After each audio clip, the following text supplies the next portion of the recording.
right, we need base runners. Let's go.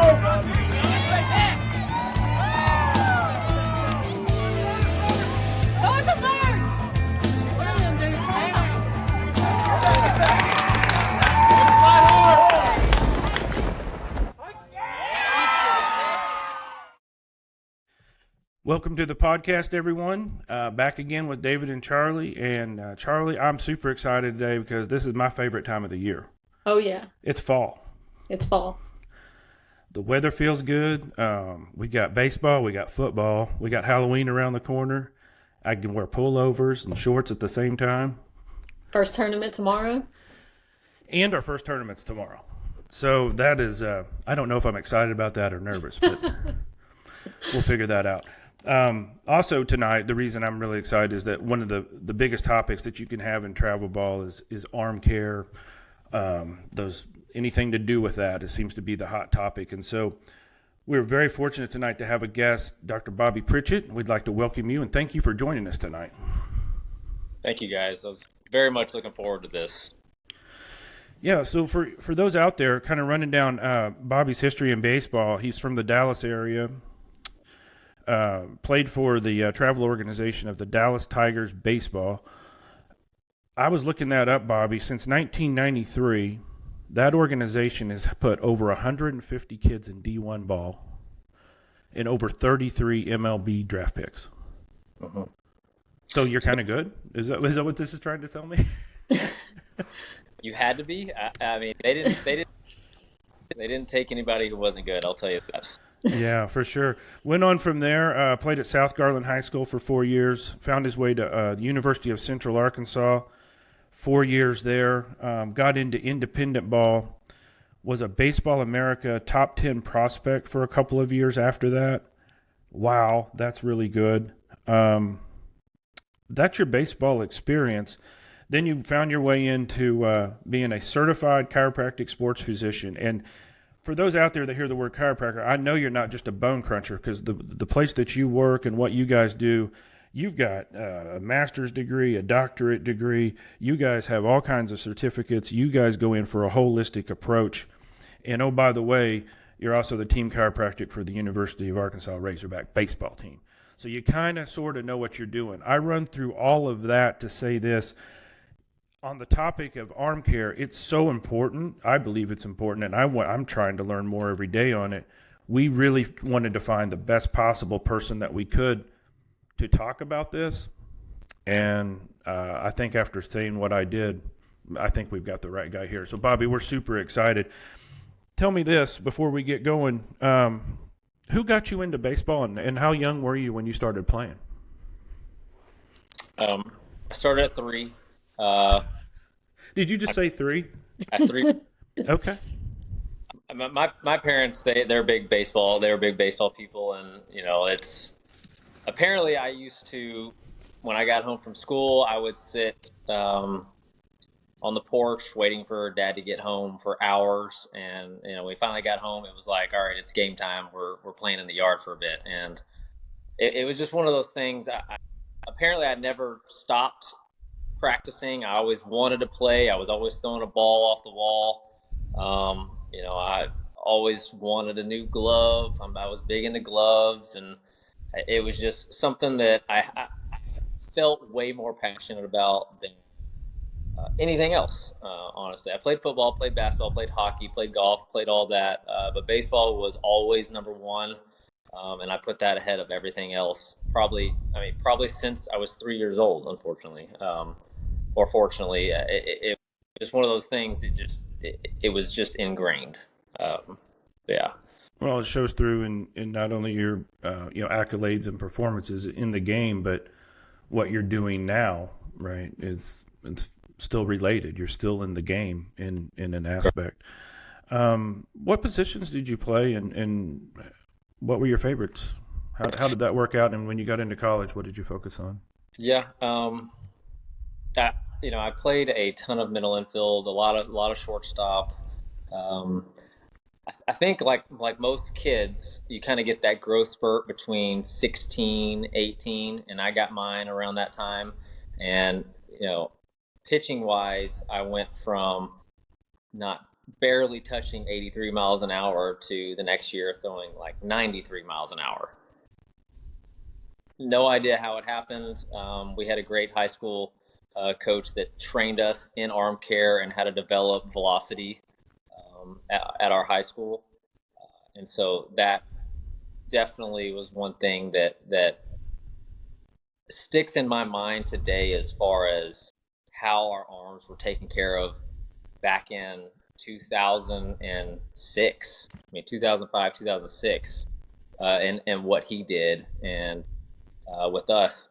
And that's, that led over to some of the outfield play I did and infield and having just a strong arm based on some of those things he taught us. I played almost everywhere, to be honest with you. But in college, it was mainly shortstop, second base, and I pitched. So. And you pitched. Yeah. What was your nastiest pitch? Fastball. Fastball. Yeah. Four seam, two seam. Four seam. Yep. Just keeping it high and letting it ride. No, I had a lower arm slot, and so okay. Lower arm slot guy, it looks like it's rising almost, and so you pitch up in the zone with that, and a lot of pop ups, a lot of strikeouts. So had sliders, had cutters, had curveballs, had change ups, but they were never plus pitches. The fastball was always a plus pitch, though. Well, sounds like it's. I've never touched 93, just so you know. So you get out of school. Were you thinking about ever getting into coaching? It sounds like baseball was such a big part of your life. I know a lot of those type of people want to get into coaching. Now, what brought you into the healthcare area that you're at now? So it's probably my sophomore year at Central Arkansas. I slid into second and I jammed up my SI joint, which is a joint in the pelvis. And I almost couldn't walk because it was so painful. And there was a chiropractor that I was sent to around there. And at this particular time, I was going to PT school. That was my path. If baseball didn't work out, I was going to go to physical therapy school and do that. And I was sent to the chiropractor. And he did one maneuver on me, one adjustment, and I walked out of there essentially normal. And 3 days prior to that, I could barely walk. And we're talking seconds. It was drastically different. And I'm a sophomore in college, and I was like, that's my first time to be treated, and I got to look at this and see what this is about. And he had kind of a sports medicine thing going on as well, and which that definitely intrigued me for sure. You start to dig. I started to dig into chiropractic and what is it involved in. Well, I mean, all the NFL teams have one. Most big colleges have one. All the MLB teams one. NHL, NBA, they all have one. And so it's like, okay, well, it fits somewhere in that world. Maybe I should try. Well, that's great. I'm just one short bit on your practice now for the listeners, because again, I say the word chiropractor. I know some people, that's all some chiropractors, that's all they do. They get an adjustment, they text an x-ray, you go home. Yeah. I've actually been to your practice. Your buddy Dr. Whitlaw over there saved me with a pinched nerve one time. Sure. But you have an all-encompassing practice, and I just think it's important before we get into you telling us why you think certain things, that you go and maybe just expand a little bit more about the ins and outs of what you guys actually do on a day in, day out basis over there. So, I mean, adjustments, manual treatment, all that stuff, it's very typical. It's very day to day. I personally am a ART, or active release technique certified practitioner, so I do a lot of muscle work on certain areas, especially shoulder, neck. That's probably one of the areas I kind of niche on, if you will, is shoulder, neck, forearm, that kind of stuff. But in our practice, we have dry needling. We have this device called a Shockwave, which was developed in Switzerland. It's not a cheap device, but it's very, very effective on your tennis elbows, plantar fasciitis. All kinds of tendinous issues that people deal with. And we have X-ray. We have a Class 4 laser, which is a very intense laser that speeds up healing of tissue very, very intensely. And then, we have our typical, modalities you'll find in a PT setting, with E-stim and ultrasound, and spinal decompression, cervical and lumbar. And so, we kind of got a lot of tools in our bag over there.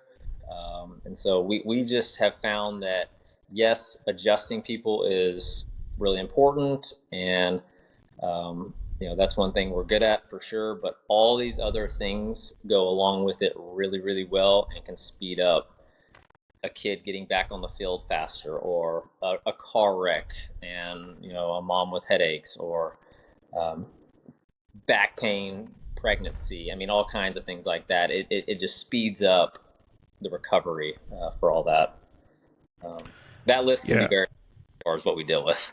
Yeah, I just wanted you to say a few of those things because it's really impressive what you guys do. Okay, we've got a lot of questions. Charlie's got a ton of them tonight. Let's just start with an open-ended one. The state of travel ball, which is what we're talking about on this podcast, and youth arm care. I don't even know where to begin because I've got about 50 questions here, but I mean, it can go 10 different ways, but I think at the end of the day, it all comes down to, are we protecting our kids' arms? Really, there's so many things around that. Yeah. What's your take on travel ball right now? Let me add something real quick. I forgot. You also coach a 7 and 9U select travel baseball teams. Yeah. So you're coming into this now as well on the other side, almost full circle for you. Just tell me your thoughts on how arm care is being treated, respected, viewed in travel ball today. I think I can group this. If you're talking your 8 to 12-year-olds, I think it 100% could be better. You could give these kids a better chance to get off to a better start as far as knowing what to do with their arms and how to treat them. And they're not too young to learn simple things like band exercises and easy stretching, pre and post throwing. When you're talking, you're 13 to probably, I guess, 18, the biggest thing there, and I actually had this conversation today with Coach Matt Hobbs. He's our pitching coach for the Razorbacks, and we both agreed on this, is the kind of the overlap that kids can have in that age group, that 13 to 18, of they have a pitching coach, they have their team, and then they'll pick up on other teams. And so the communication there, as far as how much a kid might be throwing, is just scrambled. It almost doesn't exist. And so, a kid says he's great and he feels fine and he can go out there and throw. Is that really the truth?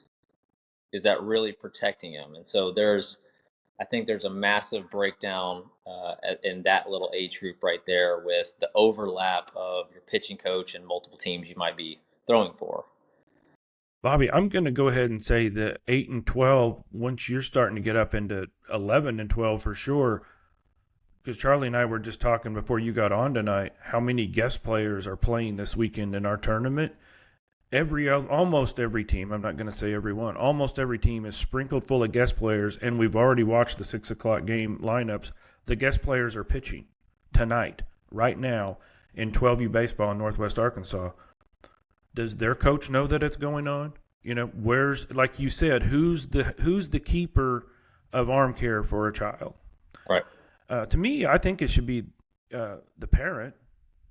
Should dive in and learn, and if they don't know, they should find resources, and it's not always out there just handwritten for you, but you can figure it out. I think most parents don't even know that it's something they should be concerned about.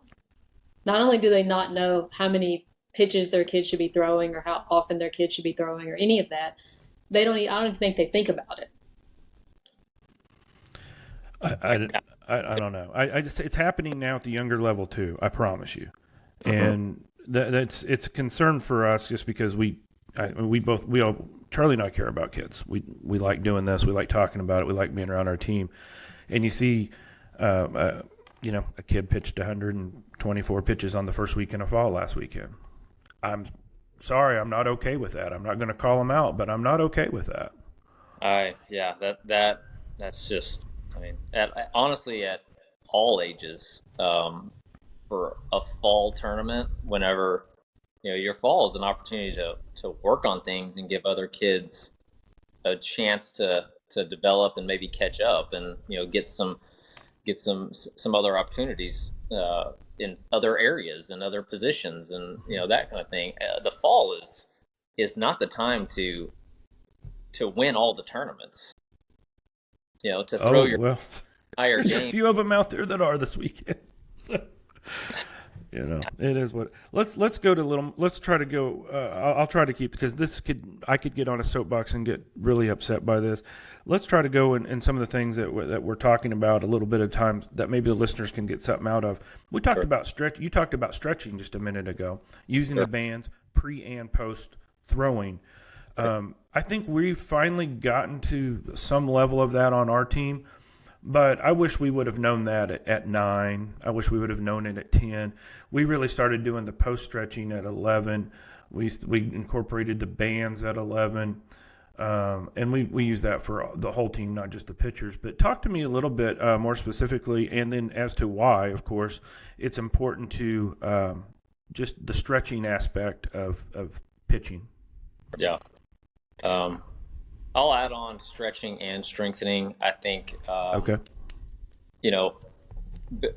I mean, up until 16-ish, kids have growth plates that are open.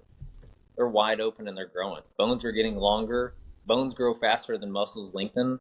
And so there you go. That's your answer right there, is if you have a kid overusing little muscles in their shoulder, like the fore and the rotator cuff, as they grow, they need to be able to stretch those muscles accordingly, so that so much tension doesn't get built up and you get your tendinitises and your tears and things like that from overuse. With our team, I've got all of their band exercises they're supposed to be doing on our group message, that they can go to, and they're supposed to be doing them a couple times a week. I don't ask for it every day because that's not realistic for 9-year-olds, but a couple times a week, they're just going through this little 10-minute routine, and yeah, we definitely in the off season incorporate a lot of bands, and stretching type of things that my 9-year-olds all know now, and they can take with, if they're not with my team, with another team, and it's one of those things. They're just not too young to learn those kind of things, and they actually enjoy it. And most of the time they do it and they're like, man, my arm feels so good now. My arm feels like loose, or my arm feels stronger. And you have them doing it consistently for a month or two, and their arm is a lot stronger. They can really throw the ball now, and they can really kind of develop that release point, and they just seem to kind of, they get that baby deer kind of stage out of them a little faster, it feels like. Mm-hmm. Their coordination just starts to happen a little faster, and that's, with pitching mechanics or throwing mechanics, that's all you can ask for, honestly, is how can we get them more coordinated? Right. Right. So, Bobby, when you say overuse, do you mean just throwing too many pitches, throwing too much, or is it also throwing at 100% all the time, like throwing too hard, giving too much effort on every throw? Yeah, we've got those kids that when they're on the mound, they let it rip as hard as they can every time, and you try to, that's mechanics, and that's teaching right there. Is, hey, let's make you as efficient as we can with your mechanics. That way you can go longer and not, after 20 pitches be exhausted and tired. Um, yeah, I think those kids, they're blessed with great arms a lot of times, but it's they're like sprinters. They just run out of gas a lot Hmm. faster. And some coaches out there they'll keep riding that sprint as long as they can to save pitching, or maybe the kid's able to fight through the fatigue and keep on going. And the teaching part of that is very, very, very important with those type of kids that are 100% effort kids. Right. So how do you tell as a coach, and you're sitting here watching a kid pitch, how do you know it's time to take him off the mound, apart from he's reached his pitch count? Yeah. Two things I look for is, the ball.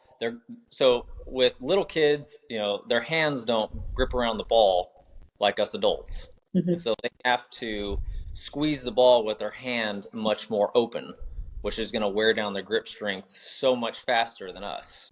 And so grip strength is the biggest thing, and it fatigues the fastest. They don't know what's happening. They don't know that their forearm Hmm. is now weak. They can't. It doesn't. There's usually no pain or whatever. They may feel tightness or describe it as tightness, but they don't know what's happening. But that's the first thing that'll go.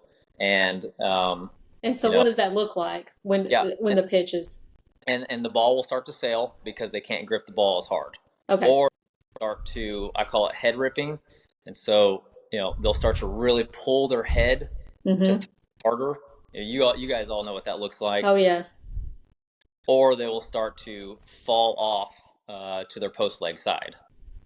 Right.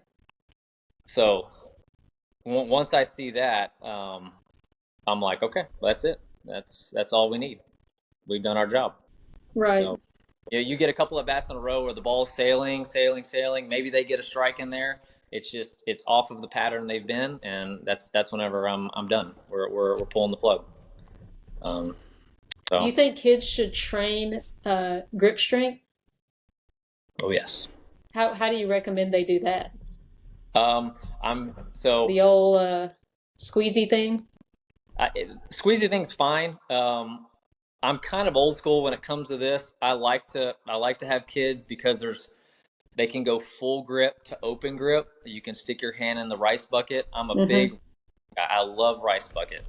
And then usually your 8 to 11 year olds can squeeze an actual about a 10 to 15 pound grip squeezer or grip Hmm. strength, and that does a great job as well. And so those are two of my biggest ones. I mean, those things cost $7 or $8 on Amazon, and so uh, that's one thing that I try to get a lot of kids that I work with to do is, you want to throw hard, get your grip strength.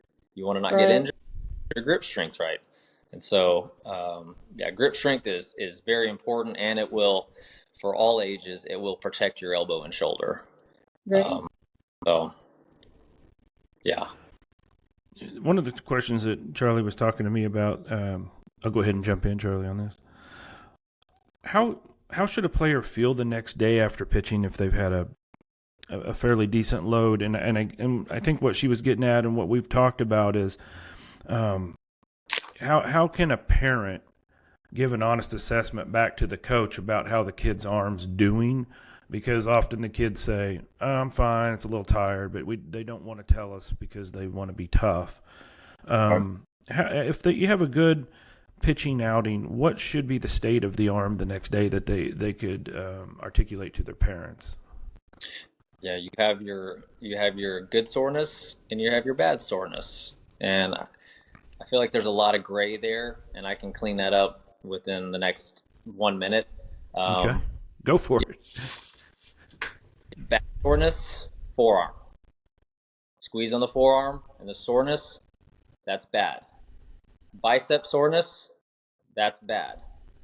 Post hip soreness, so the leg they land on, if that hip is sore, that's bad.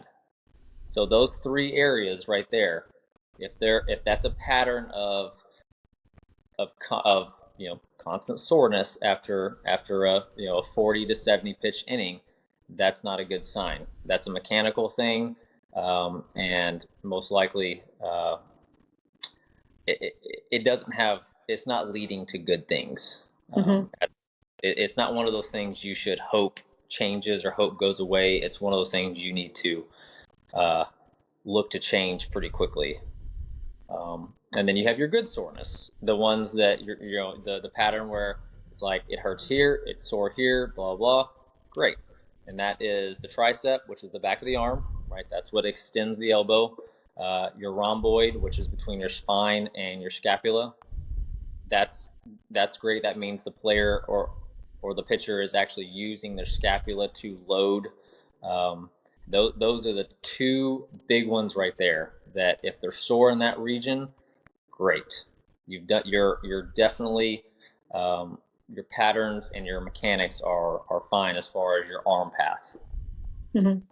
So if you have forearm, hip, or bicep soreness, it's a timing issue, an issue with the way that they're pitching, and so you need to figure out what they're doing wrong before you let them pitch again. Most likely with those bad sorenesses, it's a case of the kid head rips, right? He pulls his head to throw hard, or he lands open, if you know what I mean. So your lands directly at the catcher. If it lands off to the side and more open, it's going to cause the front shoulder to open and the arm to drag. That's when you get the forearm to the bicep, to that front of the shoulder kind of pinch. Right. That soreness. So basically, instead of the legs and the back doing a lot of the work, it's the forearm and the bicep doing the work. These kids will their tendencies will have a very short stride. They'll have a short stride and they'll have that motion where they may throw hard. They may have a lot of nice run to their ball. That whole thing, it won't last long. Yeah, I've seen a lot of kids, especially at 9 and 10, the hardest throwing kids are ripping their head and falling off the mound. And then those are the kids that pitch a lot, because those are the effective pitchers. Oh yes. And so, if we're talking, just to kind of dabble into this for a second, talking good mechanics, your front shoulder, you want it to stay as closed as long as possible. You want to lead with your post leg back pocket as long as possible. And when you pull the ball out, you want it to be in a nice neutral position, not so much to where your hand is facing away from you. That's a misconception. Point it towards third base or first base. That is safe. So when you pull, that's a safe position. Now you have torque on the UCL and the forearm. And so coaches teach that, where the hand is actually, or the snake fangs or the cobra fangs are facing away.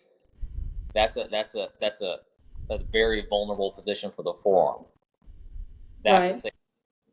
Okay, whether it's down, whether it's straight back, keeping your hand kind of neutral or kind of facing the same way as your eyes may be starting. Yeah, that's definitely what we try to do on our team, is that at foot strike, we try to have the arm up and the ball pointed towards third base, and staying direct towards your catcher as you stride down the mound. That's probably the biggest things that we talk about. Yep. With our pitchers. Yeah, well, I mean, I tell them to strike towards the catcher because as you know, Bobby, when they open up, you're not throwing many strikes either, unless you're just got a God-given talent to flick it the opposite way, because you can't control it.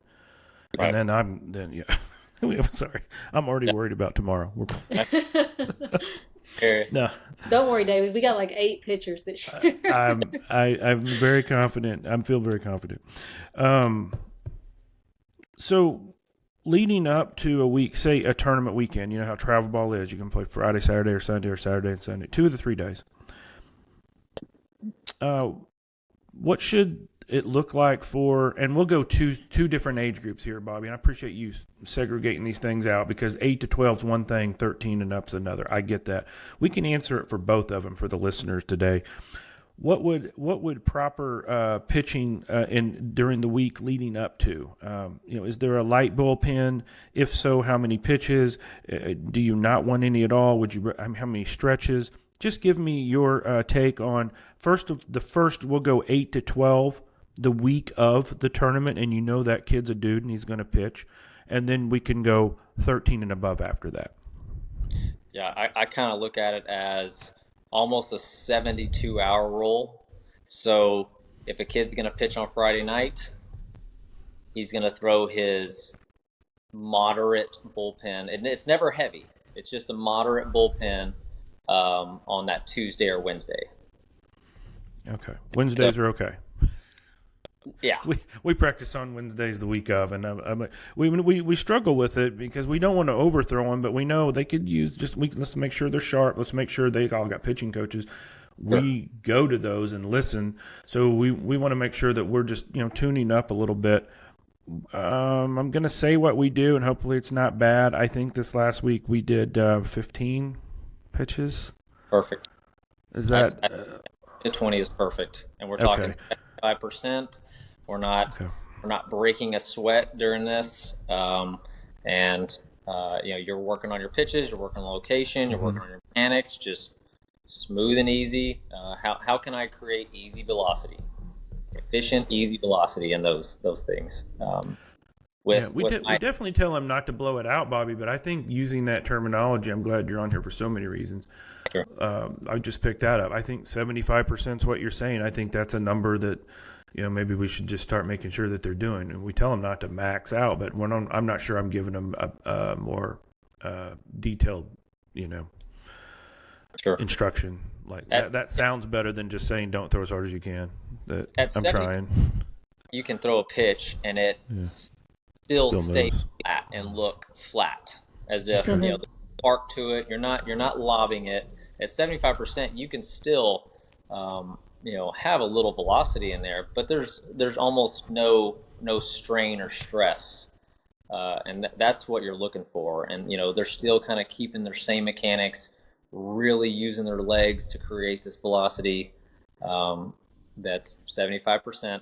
And just making sure all those things are the key with those pins.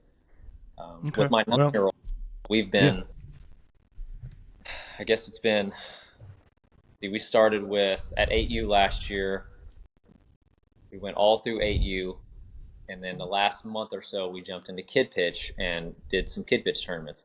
Well, that entire year prior, every time we play toss, we do our flips, we work to our long toss. At the end of it, every kid on the team throws a 20 to 30 foot, we're talking 10, 15 pitches, flat ground bullpen, just to their throwing partner, and then they switch. And we've done that for a year, and then we get to kid pitch, and a lot of those mechanical things I don't really even have to go over with, because we've already worked on it for a year. And so on our team, I expect everybody to know how to pitch. I need everybody. So. Yeah, for sure you do. Backing up to the 13 and above with the week leading up to pitching, same principles, 15, 20 pitches, light bullpen, 75%. Yeah. With that group, I think I'm very pro long toss. I think long toss is very, very important. Some coaches don't. Some coaches don't see the value in it. I think on the days besides the day after they pitch, on every other day besides their bullpen, they are doing some sort of 50 to 70% long toss, where they're just trying to create that easy, efficient motion and feel their arm be long through the ball, extend through the ball, and use their legs and momentum. And long toss is very important, I think, when it comes to velocity and mechanical development. So I think I like the mechanics idea of it, Bobby. Myself, I mean, I want every one of our younger kids to throw harder too, right? But I think it helps with mechanics a bunch, just because you can't get away with it because the misses are really bad, right? Like the guy at the other end can't even get to them. So if you're going to throw an accurate long toss, you've got to do the right things in the right sequence. And I'm glad you brought up long toss. My first ever hearing about long toss, and I'm old as dirt, so a lot of these things weren't even around.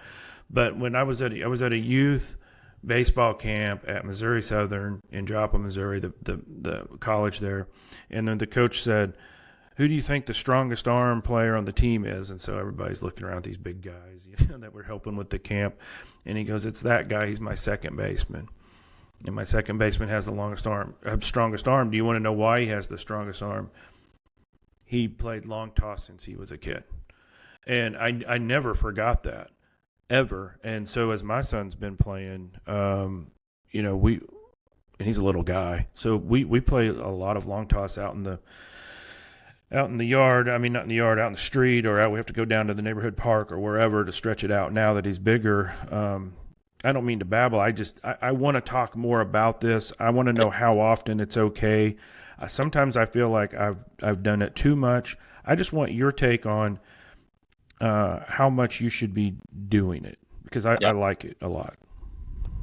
Like I said, outside of your midweek bullpen, every day, besides the day after you pitch a game, is absolutely fine. And you don't go. The best way to think about it is you don't go for throws, you go for time. And so the way it should be looked at is your 7 to 10 minutes. We're not hurrying. 7 to 10 minutes of easy long toss is usually perfect. So I might be going a little bit longer than that, but again, I'm glad you're on here. I always tell my son, hey, it's 10, 15 minutes. By the time we get out and stretch, and maybe we're honestly only throwing 10 minutes. I don't know. I should be better about this, but I think I'm in the ballpark. I would probably have. I don't think I've done that as often as you're saying it's okay to do it, and I sure enjoy getting out there with him. So I think we're gonna kind of reevaluate that if you're saying it's okay. It's kind of like, with long toss, it's kind of like the mentality you have with the weight room. The weight room, you always want to leave feeling you could have just done a little bit more. That's how you want to feel with long toss. Is I could throw this thing another 7, 8, 9, 10 times as far as I can, but do I need to? Right. Do I really need to? And that's how long toss should be viewed: is get your time in, but don't empty the tank on it. The same thing with the weight room, is feel like you still have more left to do. That's how you build more than break down, I should say. Mm-hmm. So what about a week when there is no tournament that weekend? How do you approach the setup? Still a moderate bullpen during the week, and then maybe a longer one on the weekend? Yep, that's exactly right. That's exactly what I would do. Maybe even mix in 1 or 2 easy flat grounds in there. And this is the 12 to 18 range. Mm-hmm. And I like tools. I like different. I like mixing it up. Should they always throw a baseball? Probably not. I think throwing curveballs and sliders and things like that with a softball is the best way to get a feel with pitches, because it makes them have to really focus on getting on top, or really focus on their arm slot and all that. And so I like to mix it up in that regard, as far as is using different tools. Well, since you brought up the curveball, when can we throw curveballs? Yeah. Well, my kid can't throw a curveball because his hand's too small. Well, I think I think at about 10 years old, most kids' hands they can create that, and their little those 2 fingers right there are strong enough to use the front of the ball to spin it. From 10 to 12, maybe 13, with curveballs, they don't need to be thrown more than 25% of their total pitches. Mm-hmm. So if you have an at bat and there's 6 pitches, 2 of them might have been curveballs, and they face they face 12 batters. I'm not do the math there. It's not many, and so and that's the thing. I really don't think it's the age. It's the amount. So Okay. 10's a safe place to be, but it's the amount of curveballs because kids, you'll have the kid that can just snap one off over and over and over, and it's unhittable at those ages. And Hmm. as a coach, I'm like, well, I guess we're throwing curveballs today, because and so, Yeah. but it's not safe to be their primary pitch. Let it be It's the out pitch, to get a head pitch. so when you say 25%. it's not safe to throw, why is that? Like what's going on physiologically that makes it unsafe to throw too much? Yep. So back to the grip strength.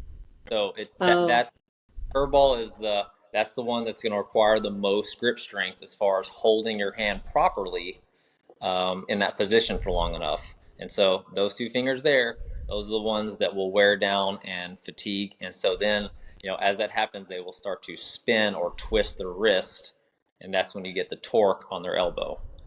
And that's when you get the little league elbow, the tendonitis, and in some cases, avulsion fractures um, of the growth plates. because And they're so, actually twisting their elbow when they throw.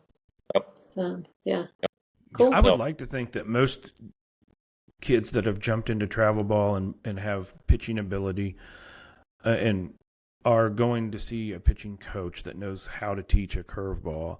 I every time the curveball comes up, I tell a story. Of my grade school years, our backyard fence was the school fence, and they had a little field out there. My house was where everybody met, and we'd go play sandlot. I can promise you, we didn't know how to throw curveballs, but they were spinning somehow. they were You spinning know, some. they were spinning something, and I know it was, looking back, it had to be just my elbow was just, flying all. You were shredding your I mean, it elbow. was just shredding the elbow. Fortunately, I never had any problems with it, but at the same time, it was just during that period of like, you're getting old enough to throw it. It's cool. You see it on TV, and then you're just trying to figure out how to do it on your own. I do think most of those kids now have. We go to Coach Lukey, our team does over there. He teaches the proper way to snap off that curveball without putting pressure on your elbow. He And does a we're great. very fortunate to have him because he's all about no pressure on the elbow, and he teaches us a very effective way to throw it. And I guess I'm just trying to say, if your kid is going to throw a curveball, please have a professional teach him how to do it. That's all I 100%. wanted to say. And I'll throw this little wrinkle at y'all. Working with the Razorbacks, and all the cool toys that they get to play with. They have cameras that are hundreds of thousands of dollars, and programs that are very analytical as far as body mechanics and stress and torsion and all those things. Um, it's actually the changeup that creates the most torque on the inner elbow. And so, a lot of coaches are, nope, we're not throwing curveballs, we're going to throw changeups first. Well, if you think about a changeup, right, you're already pronated as far as you can go, and you tend to tend to lead a little more with your elbow when you throw. Um, that is actually the more, if it's thrown improperly, the more dangerous pitch as Hmm. far as elbow issues, for all ages. That is. And that's for like a circle change. Yep. They Kids will, when they throw it, they will pronate it so Hmm. hard. You guys know what I'm talking about. Mm-hmm. Create that spin, and that's what does it, rather than just using the grip and throwing it like a normal pitch and letting Yeah. just the lack of grip, strength, whatever you want to call it, that a fastball may offer, and just letting that be the pitch. They will tend to manipulate even more and pronate even harder. Right. So I So think that what my son throws is essentially a palm ball. It's not really a changeup. He just buries it deep as he can in his hand, and he throws it. It's 10 miles an hour slower than his fastball. Yep. I don't think anyone on the team really throws a pronated changeup. But yeah, we probably want to avoid those. So other than that, is there anything else? Is there any other pitch that kids shouldn't throw? Screwball. The slider's the other one. The slider, when you ask a kid who doesn't know how to throw pitches, how to throw a slider, and they'll immediately go like this. They'll go like this. They'll say, you just spin it like this, right? And which obviously that's not correct. So slider's another one that you just got to make sure, you're cutting the ball in half and you're releasing it off the proper finger, and your arm slot stays the same as your fastball. Those are two big keys right there, instead of releasing and twisting and spinning the ball like that. And so yeah. So it sounds like the main thing you want to avoid is the twist that takes place on the elbow. Yep. What about the shoulder? Anything that's that you need to look out for there? Because it's obviously the other big spot. Yeah, most of these pitches, the arm will hang or be lower, which will obviously. That's a big problem as well. Rather than stay high like your fastball, and so if they're tired in the game, their off speed will probably be that's kind of back to what we were talking about earlier. The off speed will start to show a lot of things as well, because their arm slot will definitely drop in those pitches, rather than staying high like they're supposed to be. Okay, cool. Well, Charlie asked the curveball question. I'm going to go ahead and ask the next one. Let's talk pitch count, if you're cool with it, Bobby. Sure. Man, it's out there, and I don't need to go into some kind of long warm-up for this thing. We know some people do it, go over pitch counts routinely, and some don't. What's your take on pitch count? And then maybe we can throw out a couple of random ages and get your take on total pitches for the weekend. And I also, don't let me forget, I want to hit on, if you throw one day, what are we doing the next? So just tell me in general your philosophy on pitch count. How good are the kids' mechanics? Bad, medium, the best you've ever seen. That's a big one for me, because I don't think there's a perfect number. I think there's an interval, right? Just like we see everywhere, there's an interval of just kind of it's an umbrella of all kids. For one game, if we're talking 12 and older, 70 to 85 pitches, that's fair. Mm-hmm. I mean, that's fair. I can live with that. They have decent mechanics. They're not breaking down as they go, and they're holding strong with their mechanics and everything. You're 11 and under. I think with one outing, I think you're at 50 to 70. 70 being the top end, no matter what. And that might be hard for some coaches to hear, because you got your dude on a Friday night. He's going to go the whole inning against y'all's rivals, and y'all want to beat him. But is that the right move? If we're talking health of the kid, and so in one inning, I 30 pitches. Once it's over that, we're done. That's a big number for me. Is at 30 pitches in that small amount of time that's plenty. What do you think's a bigger deal, going over the pitch count in the game or going over it in an inning? Inning, 100%. Okay. Yeah, we talk about that a lot, because we're not perfect. I'm not perfect, Coach. Let me start by, I'm not trying to say, oh, I've got it all figured out. I've made some mistakes and I've learned along the way. So let's just get that clear, man. I'm not preaching to anybody, but as I've learned more about it, it does frustrate me when I see an opposing coach. And last year we were 11, and there were a couple of times where, like, he just threw 51 pitches that inning. That's a fact. And the thing is, if you go over 30 pitches in an inning, you're not being effective. No, it was one inning with 51 things pitches. aren't going well. We scored a few runs, just so you know. Yeah. And but I'm really happy to hear that number just from an educational standpoint, because I don't know if we really knew what that number was, but it would always concern us if one guy started pitching too many in an inning. Yeah. So 30 is an easy number to remember, and I jotted it down. I really appreciate that. Sure. I mean, if you think about it, you want to, your goal as a pitcher is to end the inning at 12 pitches. You want to be around 12 pitches. And, you can get through 5 innings and still be safe if you're at that 12 to 15 pitch per inning mark. It's that big 25 pitch inning that you got to be careful with, and how much further you're going to take the kid. Because, that amount, like if we're talking physiology of muscle tendon, that amount of stress and that a little bit of time is enough to do way more disruption than spreading it out over an hour or two. So the intensity of the time frame's more important. So let's say let's pick an age. Well, let's be selfish. 12 years old. What's a reasonable pitch count for the weekend of a travel ball tournament? Let's say the pitchers have good mechanics. They have pitching coaches. Yeah, I have, because I've got quite a few sources. I actually looked at this and see which ones I agree with the most and why.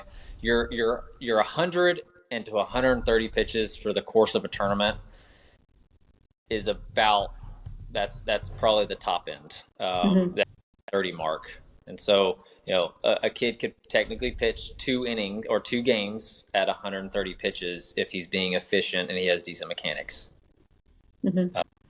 So you say, and say that. Do you like that number better if team's off the next week? Oh yes. Yeah. So if you're playing back to back, you want to limit it even more in that tournament. Yeah, if you're playing Saturday, Sunday, and you got a kid who you may start a game on that Saturday and then again on that Sunday, keep an eye on that number right there. So a kid pitching back-to-back days, and it's going to happen. There's going to be how many pitches do you want? How many pitches does he have to pitch on one day for you to say he just shouldn't pitch the second day?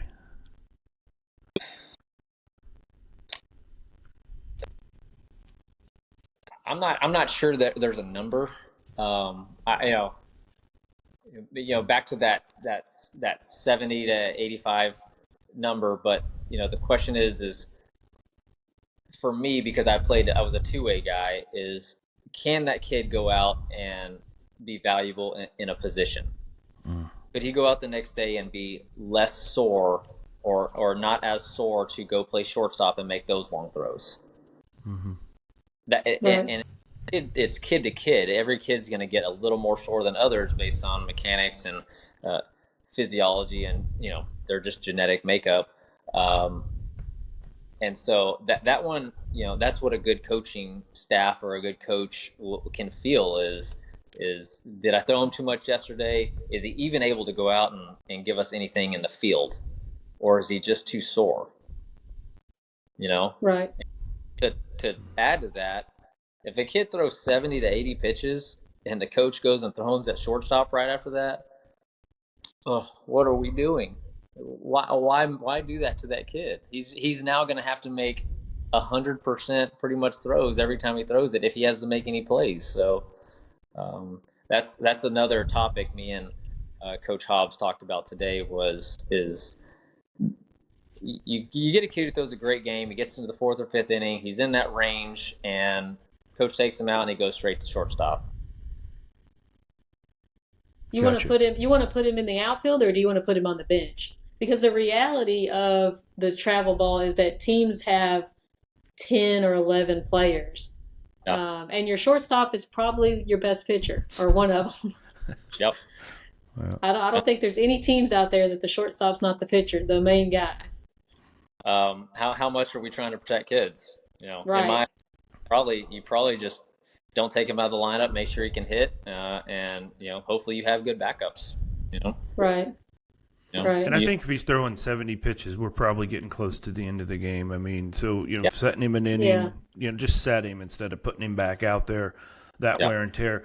On that same note, then I'm just thinking out loud, Bobby. So that's the first game on bracket day that happens, and we were very good coaches, and we set him down, gave him a water, told him what a great kid he is, build his self-esteem up, and then one game's played, and then we're back at it again. He is my best shortstop. How do you feel about that? Where's the soreness, child? How Yeah. we feel? Okay. Where's the soreness? Like a lot of times they can be sore pretty much within the next hour or so, and so Well, I would be surprised if any. I mean, the kids I know, if we just won a game on bracket day, I don't feel sore at all. I feel great. Can't wait to go in there and play shortstop because we're going to win. Yeah. And I don't think kids will tell. They're not going to us. tell you No. that they're sore. Some do. I mean, some have told me, especially during the pitching, or hey, how do you feel about this afternoon, or whatever. And so my arm's a little tired. I mean, that's what I get. I really don't get sore answers, but tired. So okay, but for the most part, and especially if, like she said, the serotonin or whatever in your brain, the dopamine, it's going, and you think you're better than maybe you are. Watch him play warm-up. Don't have him warm up before the second game. I mean, how can we protect him again down to 10 and 11 players? By that third game, if you're lucky enough to get to the third game on Sunday, now you've taken 2, 3, 4 of your best position players as well in other places, and they've pitched. You can't set all 4 of them. Right. We don't have the numbers. We're not in POs yet. We're just a little travel ball team trying to make it. So, give me some thoughts on that. Not that I want to hear them, but I'm torn from both sides. The doctor side of me is like, let's do our best to protect the kids. Really that they're going to communicate. Watch them throw in warm-ups for that second game. Where's the soreness? All that stuff. The baseball player in me is like, doesn't matter. Let's go play. I'll be fine. What about the coaching? So like your 9U kid pitch team, how many kids do you have on it? We have, I guess this weekend we're playing up in 10, so we're going to carry an extra. So we'll have 12 this weekend. We normally have 10. You normally have, yeah. Yep. So if you have 11 kids, and you said every one of them pitch, but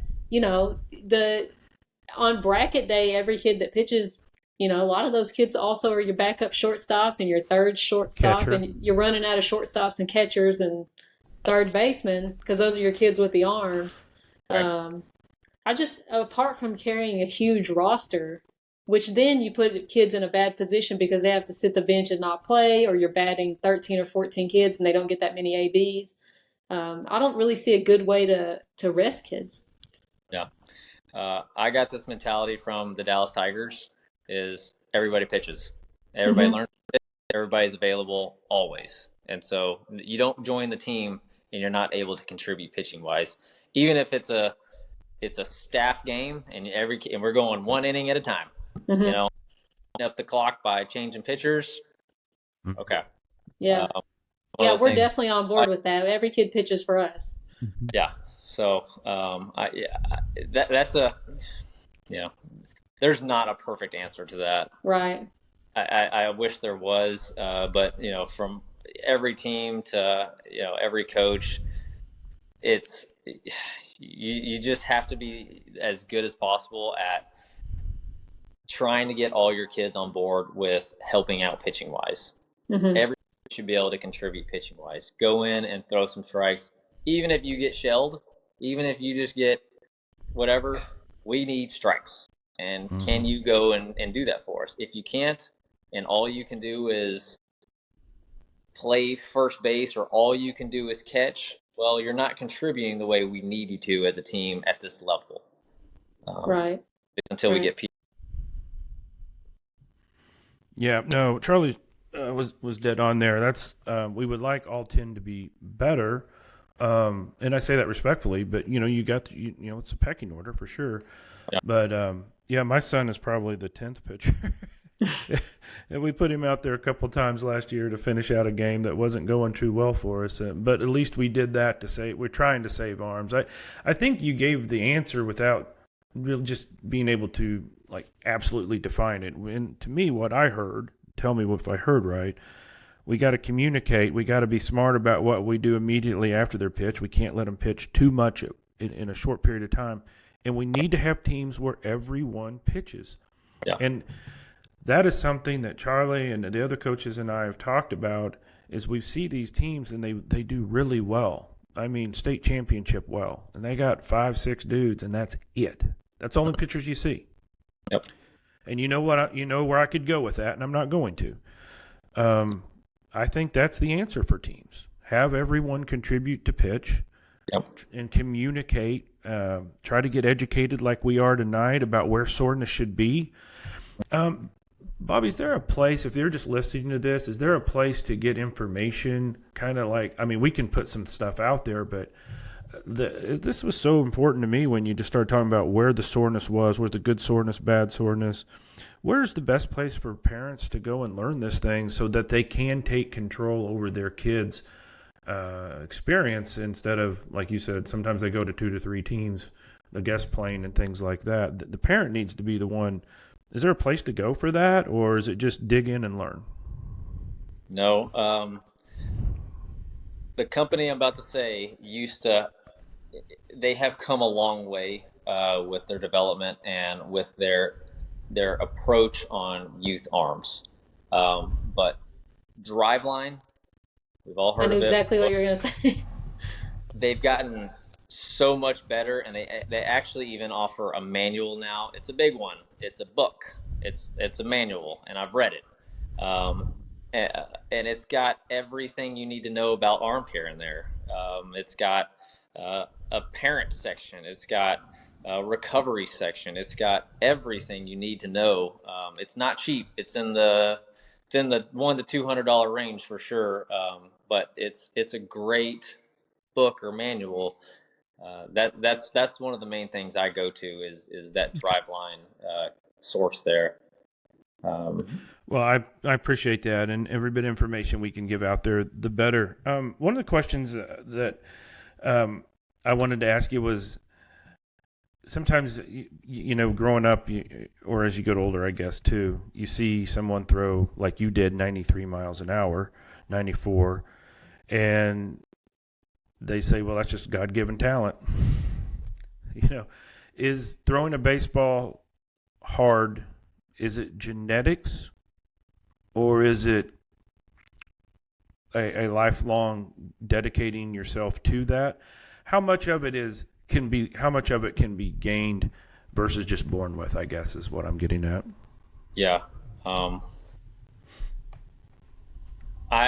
My true gut honest feeling of that is it's a 50-50 thing. Some kids are just born with size and strength and their muscle type. They have much more white fibers than red fibers, sprinter fibers than distance running fibers. Those kids, they just get to throw harder and do everything faster than the red fiber kids. And I honestly think that's a big deal. But you know, nutrition and growth and mechanics and those things play an enormous role as well as they get from that 14 to 17, 18 range. Because that, for boys, that's where growing is, that's where it's happening. And so if the mechanical side cleans up and they grow into their bodies, you know, like I said, 83 can turn into 93 overnight almost, with the right mechanics. And so I do believe mechanics, you know, they need to start early. You develop an arm action, you develop an arm slot early, and you train an arm fairly early. We're talking 9 to 12, which is like the preset or the you know, the build up to those other ages, you know, 13 to 18. And so I do think that's a big deal is developing your arm action at a younger age. Yeah, which, I mean, and long toss during that period, right? So we're long tossing. Yep. Me and you, we're friends. We're going to be friends about that subject. Oh yeah. Yes. how year round, and you can take this in either age group as well. Should how much should they throw year round? I'm not talking pitching games. I'm just talking about going outside, playing catch, playing long toss. Is there a period of time during the year that they need to take that off? Because we know they're playing other sports and this and that. But just tell me about, is there a certain amount of time a year that kids just need to put the glove down, or is always kind of just playing some light catch okay? I don't know that answer. Or is playing light catch preferred? Yeah. Let's see. This past year, and all I had was 8-year-olds, and I don't mean that in a demeaning way, but they're young. Uh, our season ended in June, right after June. So July, August, I told them, I don't want you guys to touch a baseball for 2 months. We're not doing anything. In that same breath, did I train them as well with speed and explosive stuff once a week? I did. And so the way I approach it is, if you're going to be on my team, we're training all year round. We're not throwing all year round. And so to answer your question, after the season, in that 8 to 12 range, I think a month to 2 months off is 100% appropriate. And then you get through the fall, and I think that, January, nothing happens in January. 2 to 3 weeks of no throwing is 100% appropriate, and then start your build up, ramp up in February, and a lot of teams will start their tournaments in March, early March around here. So yeah, That's pretty close to, I think, what we're doing for us. And I'll just take a selfish moment here since I got you. We play our last tournament always the first week in November. There seems to be a tournament then, and we just finish it out. And it's fun. It's fall, good weather. We put it down. We tell them not to really throw anything, and we get back together the second week in January. And we don't go 3 or 4 days a week. We just go 1 day a week, and then they start doing some stuff at home.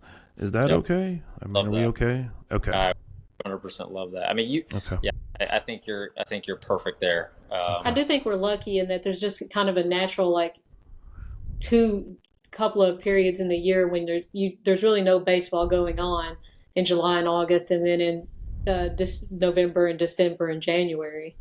Yeah. So you do have natural periods where, I think if you live in Florida or in the Southwest, you can play baseball all year long.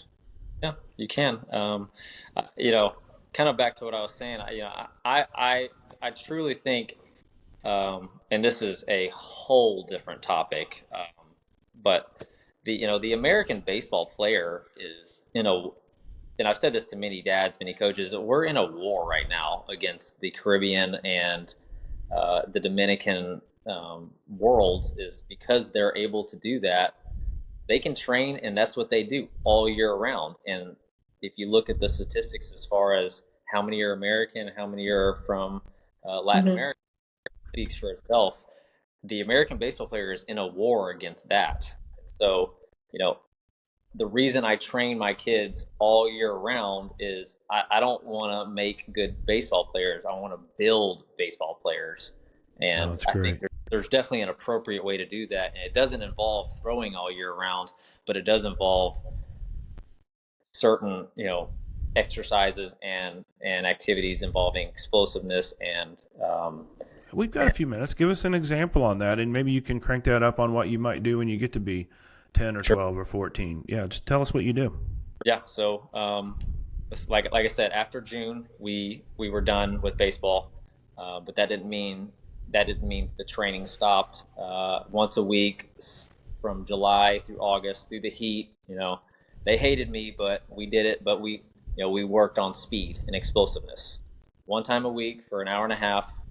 We have a track close to East Fayetteville over here, and I had them out there. Every kid was there almost every single week, and I put them through the grind every time, and it's just so that we could start to move faster, not exactly running the bases, but if throwing a baseball is the most explosive move in the world, how can we make it more explosive? So Yeah. it's just it, and then after fall, they might get a week off, and then we're going to get into group training here behind me at this facility that's in my backyard. So, and so I'll have 3 to 4 kids a couple times a night. They'll each have their night, and I'll from medicine balls to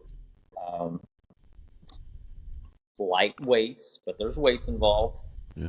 To cones to agility type things. That's what I was getting ready to ask. Like keep lighter on your feet. Yep. And, Yep. And we'll have the ability to hit and hear as well, so we will hit 100% through those breaks as well. You can never hit too much, can you? No. Yeah, I'm so not joking. I think a lot of I'm people not listening might say, and I also would, like I told you before, we have a batting cage in our backyard, and my kid hits every single day. So I don't think that you can do too much baseball, but I think a lot of people would say, aren't those kids going to get burned out practicing every week of the year? Yeah, it's possible. And do I want them to get burned out? Is that my intent? No, but that's why I always push them to go play as many other sports as possible. And if you have to miss practice in the fall for football or basketball or whatever practice, miss practice. Great. Mm-hmm. It's Right. not mandatory attendance at these things. It's just, you love baseball and you want to do it or not. Right.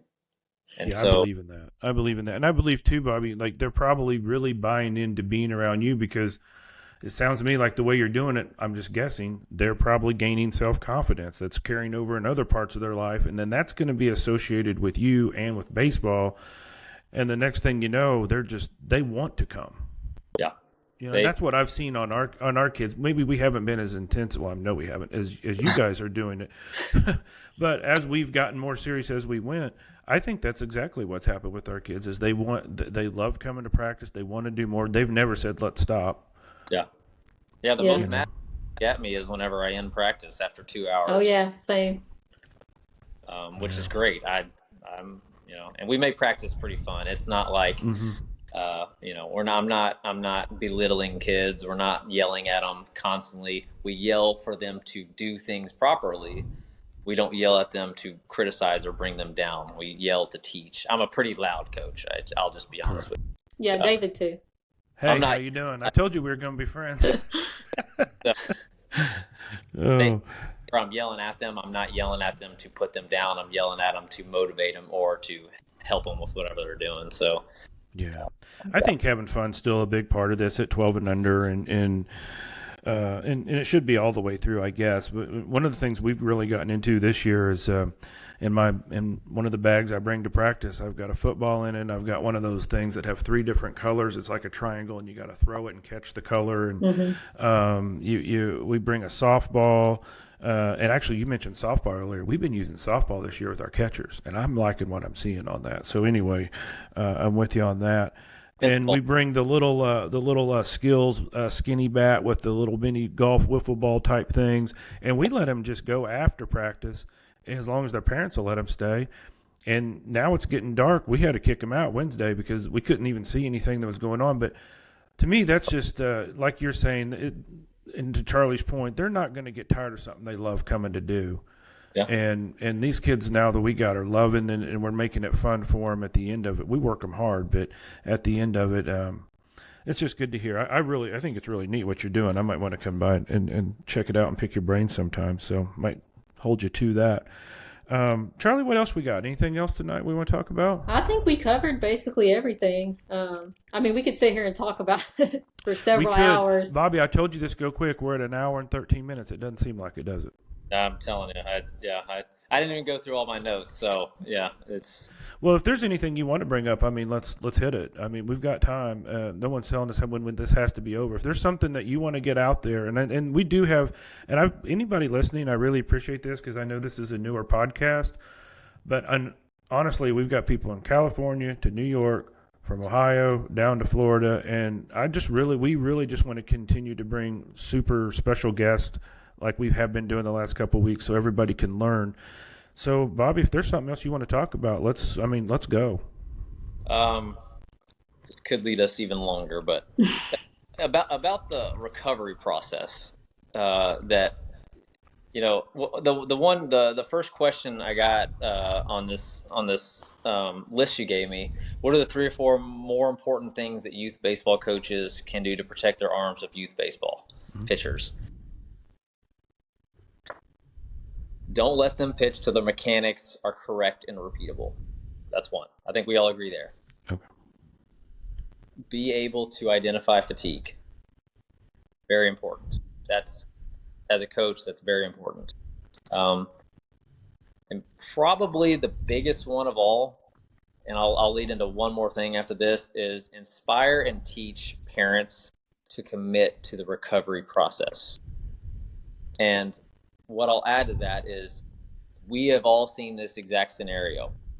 Kids get done playing, they've pitched, they've thrown a hell of a game, whatever. They leave the field, they go straight to the concession stand, and they get ice cream, they get Snickers, they get candy, they get sugar. Oh, yeah. And what does sugar do to the inflammation process in a body after it's just been torn up? Yeah, not ideal. Goes up. And so, from a dietary point as well, pump these kids full of protein the 24 hours after they pitch, if it's been a long outing, and stay away from the sugar right afterwards, because you're just asking for the inflammation process to just skyrocket. And so that's one thing it just drives me up a wall whenever we're done. I've just watched my pitcher throw whatever, and he's got a ring pop in his mouth, or just those That's things. funny because that's what everyone says online is, right after your kid's baseball game, take them and get them ice cream.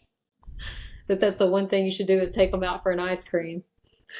We'll do that tomorrow or the next day, but right afterward, give them the best chances possible to recover dietary wise. And I can't push that hard enough, is how much sugar will push the inflammation process, which obviously leads to scarring, fibrosis, tendonitis, tears, things like that. So do that over. That's awesome. That makes sense with the inflammation. I hadn't. I'm not a doctor. I don't play one.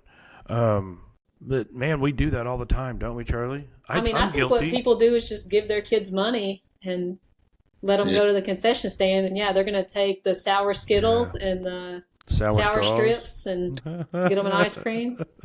The parents standing there with a protein shake, a Fairlife, or Orgain or something like that. And give me 3 things, Bobby, right now. 3 things that a parent could bring into the park or sneak in there with them, and give them right after that game, so they don't go running with their buddies to grab it.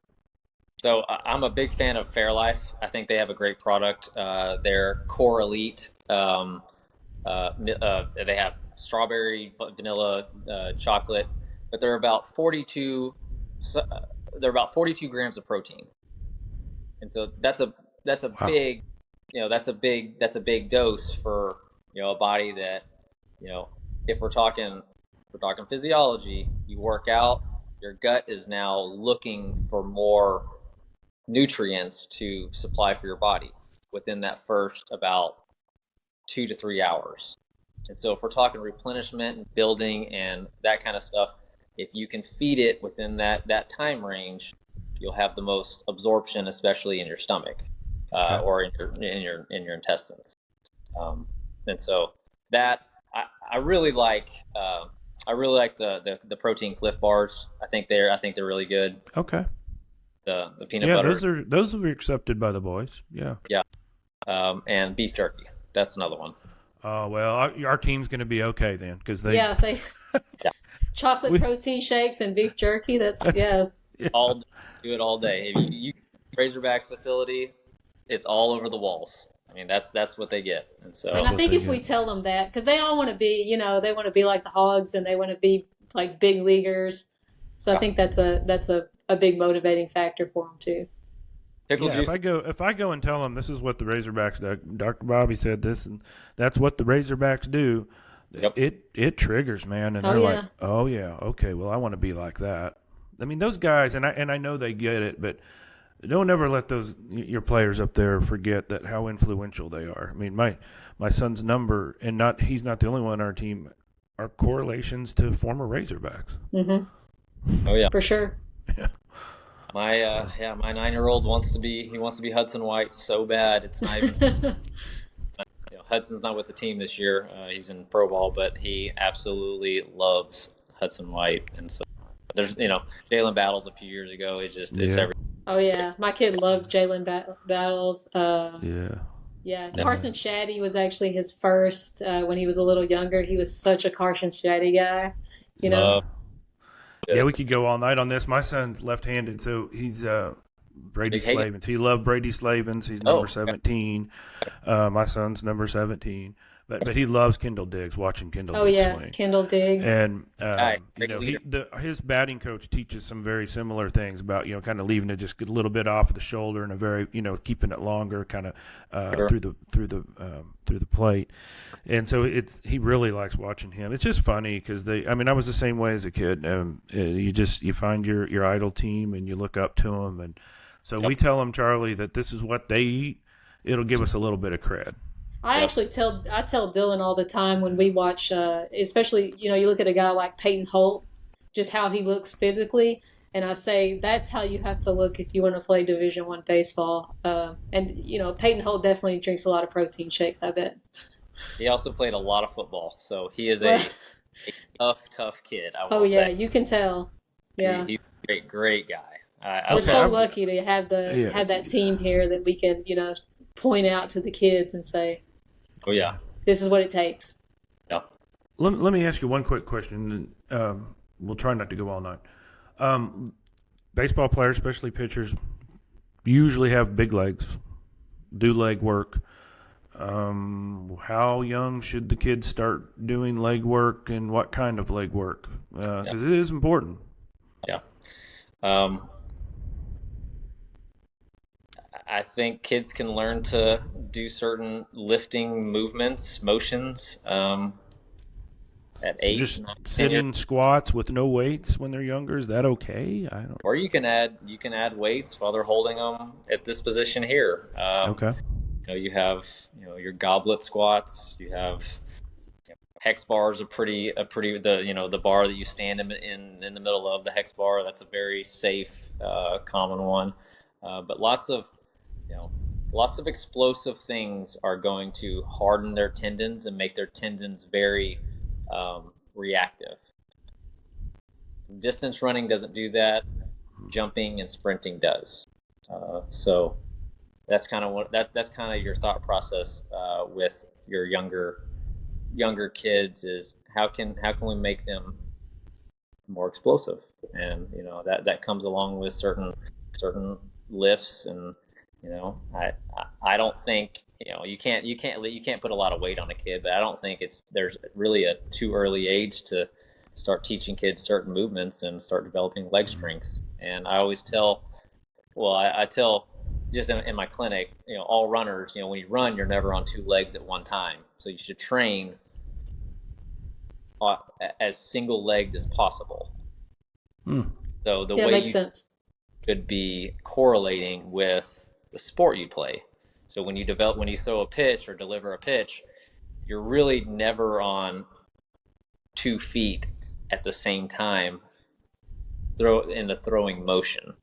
To the start and the end, yes, but you want to train in a way where being on one leg is a strength, not a weakness.